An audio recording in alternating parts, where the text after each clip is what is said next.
Hey, what's up mga kaballers? Maligayang pagbabalik sa aking channel. Halina't pag-usapan natin ang balitang Brandon Ingram to Warriors trade na big move ni Mike Dunleavy Jr. At ang balitang Paul George at Joel Embiid nagyayabang na agad sa NBA. Tara na't pag-usapan natin yan dito sa Basketball Hotshots.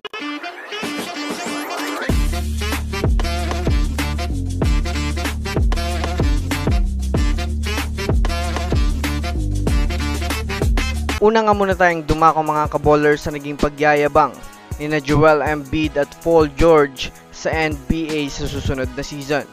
Well, alam naman nga po natin sa ngayon mga kaballers na kasalukuyang maglalaro na para sa susunod na season si Paul George sa kupunan ng Philadelphia 76ers. Ayon nga sa kanya mga kaballers, siya nga daw ang magpapagaan sa laro ni Joel Embiid at Tyrese Maxey. Kumbaga mga kaballers, mataas nga ang kanyang kumpiyansa sa kanyang sarili na malaki ang maitutulong niya sa Philadelphia 76ers pagdating sa opensa.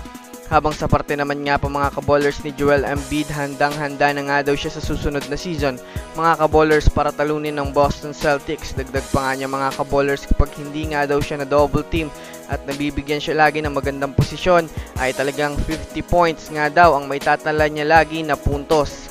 Kung susumadayan niyo natin mga kaballers, parehong mayroong mga fighting spirits itong si Joel Embiid at Paul George dahil sa kanilang gigil na makakuha ng kampeonato sa susunod na season. Samantala, dumako naman tayo mga kaballers sa balita patungkol sa kupunan ng Golden State Warriors. Kung susumadayan nga natin ang mga kaballers, aminin man natin sa hindi ay napakalaking panghihinayang ng Warriors dahil sa pagkawala sa kanila ni Klay Thompson. Kahit man nga po mga kaballers mayroon na silang mga baguang player, ay masasabi nating hindi pa rin nga po nito mapapantay ng impact ni Klay Thompson sa team ng GSW, lalong-lalo na sa 3-point shooting at sa mga mid-range shots. Kaya kailangan pa rin nga talaga ng Warriors mga kaballers ng isang reliable scorer. Kaya naman sa ngayon ay itinutulak na nga po mismo ni Kendrick Perkins itong si Brandon Ingram sa Warriors sa pamamagitan ng trade. Sa katunayan nga po mga kaballers ay malapit na rin naman mag-expire ang kontrata ni Ingram sa Pelicans. Bukod pa dyan mga kaballers, available na rin naman nga si Brandon Ingram ngayon sa trade market na masasabi nating maaari na nga pong lumapit ang ilang mga team sa Pelicans upang kunin siya.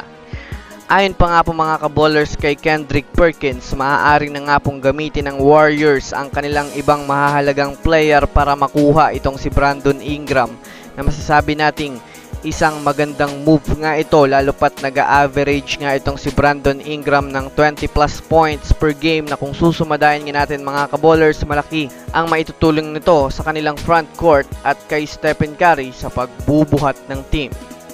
So yun lamang mga kaballers, yun lang naman ang pag-uusapan natin ngayon. Pindutin ang subscribe and hit nyo na rin ang notification bell para sa mga susunod na update sa mundo ng basketball. Again, this is Basketball Hotshots.